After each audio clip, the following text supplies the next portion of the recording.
Price the lord, హల్లెలూయా. దేవునికి స్తోత్రం. ప్రభు పరిశుద్ధ నామమునకు మహిమ కలుగును గాక. క్రీస్తునందు పిల్లరా, దేవుడు తన మహాకృపను బట్టి మరొక నూతన ఉదయకాలం వారాంతపు దినమున వైకుని లేచి ఆయన నామాన్ని స్తుతించగలిగే చక్కటి అవకాశం మనకిచ్చారు. అందును బట్టి ఆయన ఘనమైన శ్రేష్టమైన పరిశుద్ధ నామానికి మహిమ కలుగును గాక. క్రీస్తునందు ప్రియులైన దైవజనులు, స్నేహితులు, విశ్వాసులు, సహోదరులు ఈ కార్యక్రమాన్ని వీక్షిస్తున్న ప్రియ దేవుని బిడ్డలందరికీ కూడా యేసుక్రీస్తు వారి పరిశుద్ధమైన నామములో శుభములు, వందనాలు తెలియజేస్తూ ఉన్నాను. మీరందరూ బాగున్నారు కదండి? చాలా సంతోషం. రండి, ఈ దినము కూడా మిమ్మల్ని ప్రేమతో నేను ఆహ్వానిస్తూ ఉన్నాను. అనుదిన అభివృద్ధి ఉదయకాలపు ధ్యానాలు అనేటువంటి ఈ ఆధ్యాత్మిక కార్యక్రమంలో నాతో పాటు పాలుభావసులు కండి, ప్రభుని స్తుతించండి, వాక్యాన్ని ధ్యానించండి, దైవాశీర్వాదాలు పొందండి. మీ దగ్గర బైబిల్స్ ఉంటాయి, తెరచి చూడండి. లేని పక్షాన చదువుతున్న మాట విని గ్రహించి వాక్య ధ్యానంలో పాలుభావసులు కమ్మని మనం చేస్తూ నేటి దిన ధ్యాన వాక్యంగా హెబ్రీయులకు రాసిన పత్రిక 2వ అధ్యాయము 7వ వచనం నుండి 2వ భాగాన్ని నేను చదువుతా ఉన్నాను. మహిమా ప్రభావములతో వానికి కిరీటము ధరింపజేసితివి, నీ చేతి పనుల మీద వానికి అధికారము అనుగ్రహించుటివి. దేవుడు తన పరిశుద్ధ వాక్యాన్ని మన కొరకు దీవించునుగా. తలలోంచి కన్ను మూసుకుందాం, ప్రార్థన చేద్దాం. ప్రేమ స్వరూపి గొప్ప దేవుడు, వందనాలు. తిరిగి మరొక నూతన దినములో వారాంతపు దినమున వేకుని నీ పాద సముఖములో ఉండి మీ నామాన్ని స్తుతించగలిగే ఓ చక్కటి శ్రేష్టమైన ధన్యకరమైన సమయాన్ని మాకు అనుగ్రహించే నీకు వందనాలు. ఈ ఆధ్యాత్మిక కార్యక్రమం అనేక మందిని వీటి లెక్క మేలు కొరకు నడిపిస్తున్నావు, దీవిస్తున్నావు, బలపరుస్తున్నావు. మీ దాసును మీరు ఆశీర్వదిస్తున్నందుకు వందనాలు. ఈ దినం కూడా రీతిలో మీ ఆత్మతోడు నుంచి నడిపించమని, ఘనత మీరు పొందుకోమని యేసయ్య నామమున అడుగుతున్నాం తండ్రి, ఆమేన్. చాలా సంతోషం. పిల్లల చదువుకున్న వాక్య భాగం మనం ఒకసారి జ్ఞాపకం చేసుకుందాం. చాలా శ్రేష్టమైన మాట. ఈ మాటలు ఇంతకు ముందే కీర్తనకారుడు అయినటువంటి దావీదు, నీవు మనుషుని జ్ఞాపకం చేసుకుంటే వాడు ఏ పాటి వాడు అని ఆయన తన యొక్క సంకీర్తనం రాయడం జరిగింది.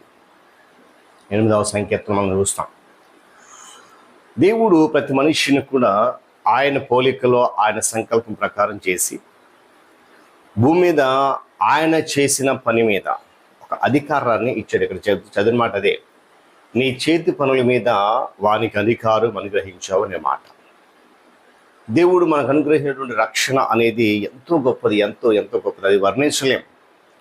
అంతేకాకుండా అది వైభవోపేతమైంది మరియు ఆశ్చర్యచకితమైంది. ఎందుకో తెలుసా? రక్షణ ద్వారా మనకు సృష్టి యావత్తు మీద ఏమిచ్చాడు దేవుడు? అధికారం ఇస్తానని చెప్పి ఆయన వాగ్దానం చేశాడు. దేవుని స్తోత్రం కలుగును గాక. ఇది జ్ఞాపకం చేసుకుంటూనే కీర్తనకారుడు రాసిన మాటలేవి. నువ్వు మనుషుని జ్ఞాపకం చేసుకుంటూ వాడు ఏ పాటి వాడయ్యా, నువ్వు నరపుత్రుని దర్శనం వాడు ఏ పాటి వాడని చెప్పి ఒక ప్రశ్న అంతే తనను తాను ఒప్పుకుంటూ పరిశీలన చేసుకుంటూ నన్ను జ్ఞాపకం చేసుకున్నాం. మనిషిని తక్కువ వాడి దేవదూతల కంటే తక్కువ చేసావు, అయినా జ్ఞాపకం చేసుకున్నావు, అధికారం ఇచ్చావు అంటున్నాడు. ఈరోజు భూమి మీద ఆయన పిల్లలుగా మనందరికీ ఒక శ్రేష్టమైన అధికారం ఉంది. నిజంగా పిల్లల దేవుని మహత్స్యముతోనూ సృష్టి గంభీరత్వంతోనూ నరుని లేక మానవుని పోలిస్తే వాడు ఏ పాటి వాడు కదా? చాలా చాలా చాలా తక్కువ, చిన్నటి వాడు. మనం ఎన్నిక లేని వారం, అంతేకాకుండా గుర్తింపు లేదు మనకి భూమి మీద. కానీ అలాంటి స్థితిలో దేవుడు తన ప్రియకుమారుని ద్వారా మనకు ఒక గుర్తింపునిచ్చాడు. మానవుడు దేవదూతల కంటే తక్కువగా చేయబడినట్లుగా ఈ యొక్క వాక్య భాగం చెప్తా ఉంది. దేవదూతల ఆత్మలు కనుక వారు ఎక్కడికైనా వెళ్ళిపోతారు, ఎక్కడికైనా సంచాలనం చేయగలరు. వారికి మరణం లేదు, మరణించరు. కానీ మానవుడికి మరణం అనేది ఏర్పాటు చేయబడింది. ఏమండి? స్థలమునకు సమయానికి మానవుడు పరిమితం అయిపోయాడు. ఈ స్థలమును కొంతకాలమే, ఈ యాత్ర కొంతకాలమే. దేవుని స్తోత్రం కలుగును కాక. ఏమండి? దూతల కన్నా తక్కువ స్థాయిలో చేయబడినప్పటికీ కూడా దేవుడు నరునికి ఏమి ఇచ్చాడంట? అధికారం ఇచ్చాడు. ఎంత శ్రేష్టమైన మాట. అయితే ఎప్పుడైతే మనుష్యుడు అవిధేయుడై దేవుడిచ్చినటువంటి ఆ యొక్క అధికారాన్ని పోగొట్టుకొని భయముతోనూ దోషంతో నిండిపోయాడో అక్కడితో ఏమని మానవునికి దేవునికి ఉన్న సంబంధం, ఆ అధికారాన్ని కోల్పోయాం. అయితే దేవుడు మనిషిని అక్కడితో వదిలేయలేదు, కానీ తన కుమారుని ద్వారా అనగా క్రీస్తు యేసు ద్వారా మనందరికీ రక్షణ అనేది అనుగ్రహించాడు. మహిమ దాంతోపాటు ఘనతలను కూడా యథాస్థితికి తెచ్చే విధంగా రక్షణ అనే దాన్ని మనకు దేవుడు అనుగ్రహించాడు. దేవుడు స్తోత్రం చెప్పండి గట్టిగా, హల్లెలూయా. చూడండి, తప్పిపోయిన కుమారుడు గురించి మనందరూ తెలుసు కదా. ఆ కథ ఈ సత్యాన్ని చాలా చక్కగా చిత్రీకరిస్తూ ఉంది. తప్పైన కుమారుడు తిరిగి వచ్చిన తర్వాత తండ్రి ఏం చేశాడు? మంచి దుస్తులు ఇచ్చాడు, ఒక చేతి ఉంగరం ఇచ్చాడు, కాళ్ళకి చెప్పులు తొలగించాడు. అంతేకాదు వాడు వచ్చాడని చెప్పి ఏం చేయడు, ఒక మంచి కొవ్వున దుప్పలతో విందు చేయించాడు. ఈ విధంగా ఆ తప్పిపోయి తిరిగి వచ్చిన కుమారుడు సంపూర్ణంగా సంతోషంతో తండ్రితో కలిగి ఉన్నటువంటి ఆ సంబంధాన్ని, తన స్థాయిని, కుటుంబంలో ఉన్న తన ఘనత తిరిగి పొందుకున్నాడు. కుమారుడైతే ఏ ఉద్దేశంతో వచ్చాడు?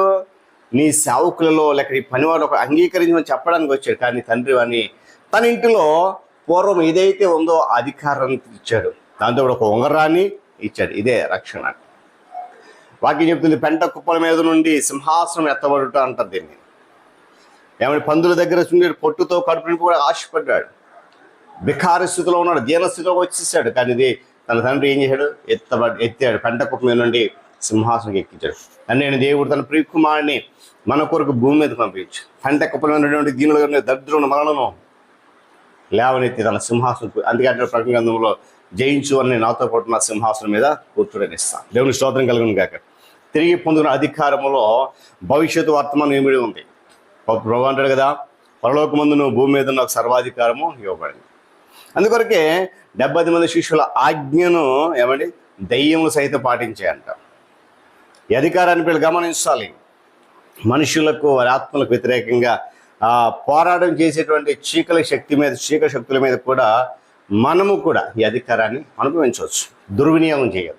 అయినప్పటికీ పిల్లరా, సంపూర్ణంగా మనం పూర్ణ స్థితిని పొందాలంటే అది భవిష్యత్తులో అనగా దేవుని రాకడ సమయంలో ఆయనతో పాటు ఎత్తబడినప్పుడు ఆ పోరసం పొందు. కనుక దేవుడు మనకి ఇచ్చిన ఆ అధికారం శ్రేష్టమైనది.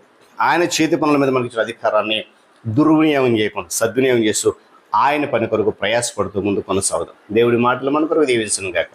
తల ఉంచి కన్ను మూసుకునండి, ప్రార్థన చేద్దాం. ప్రేమ కలిగిన తండ్రి, స్తోత్రాలు. వారాంతపు దినమున మరలా నీ మాటలతో మమ్మల్ని గద్దించావు. నీ స్తోత్రాలు. నీ చేతి పనుల మీద మాకు అధికారం ఇచ్చావు. అయినా మేము ఎన్నిక లేని వారమే, గుర్తింపు లేని వారమే. అయినప్పటికీ కూడా మమ్మల్ని ఎన్నుకొని నీ పిల్లల కూడా అధికారం ఇచ్చి నీ చేతి పనులన్నిటి మీద అధికారం ఇచ్చావు. అధికారాన్ని అన్నాటి మా ఆది మానవుడు ఆదాము దుర్వినియోగం చేసుకున్నాడు. ఈరోజు మేము అధికారాన్ని దుర్వినియోగం చేయకుండా సద్వినియోగం చేసుకుని నీ పని కొరకు ప్రయాసపడుతూ అనేక ఆత్మలను నీ రాజ్య వ్యాప్తులు కొనసాగించేటప్పుడు చూపించమని ఈ కార్యక్రమం ద్వారా వీక్షిస్తున్న బిడ్డలందరిలో ఒక ఉత్తేజాన్ని రగిలించమని యేసే నామమున ప్రార్థన అంటున్నాం తండ్రి, ఆమేన్. దేవుని దీవెన, ఆయన సన్నిధి కాపుదల సదాకాలము మనందరికీ తోడు నడిపించును గాక. ఆమేన్.